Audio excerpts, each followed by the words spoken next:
Dr. Ed Chervenak, let's take a look at the early voting and the impacts. Let's dig deeper into the data there. We did have strong early voting turnout, some 40,000 people. Yes, over 40,000 people turned out to vote early.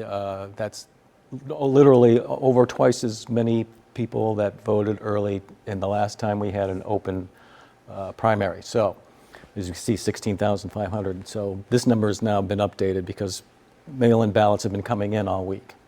All right. What does that suggest when you see such a strong early turnout like this? Well, a couple of things that it looks like there's some enthusiasm out there that people are engaged and want to participate. Secondly, that early voting has now become a habit for a lot of people. The last 5 elections, we've seen a growth in the number of people who are early voting.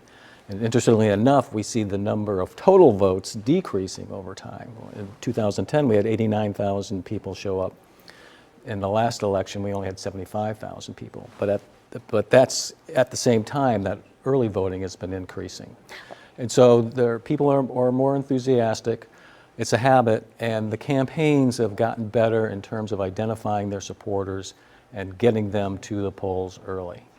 Let's talk about early turnout as it breaks down on racial lines. In 2021, black voters accounted for 64% of the early vote. In 2017, nearly 66% of the early vote.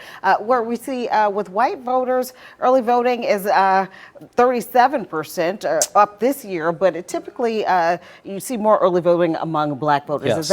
Is that accurate? That's accurate. Basically, the last several elections, black turnout has been about 2 to 3% more than it is for white voters. This election, 2025, it's relatively even. It's about 15.5% and 15.9%. So the anomaly here is 2025.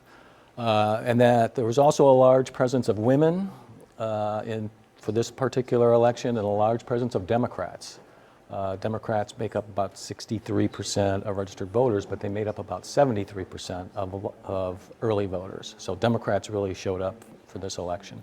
And one more thing just about this election. This is really about who can cobble together the biggest contingent, it seems to me, just based on your research, of the black voters were the ones that were in play, the black votes. People were trying to get as much turnout there in that demographic. Absolutely, because blacks are the majority of voters in this city, and so they're a critical group if you want to win.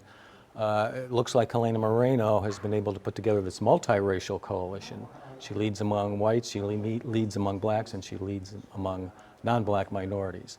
And so that's why you see her targeting her message.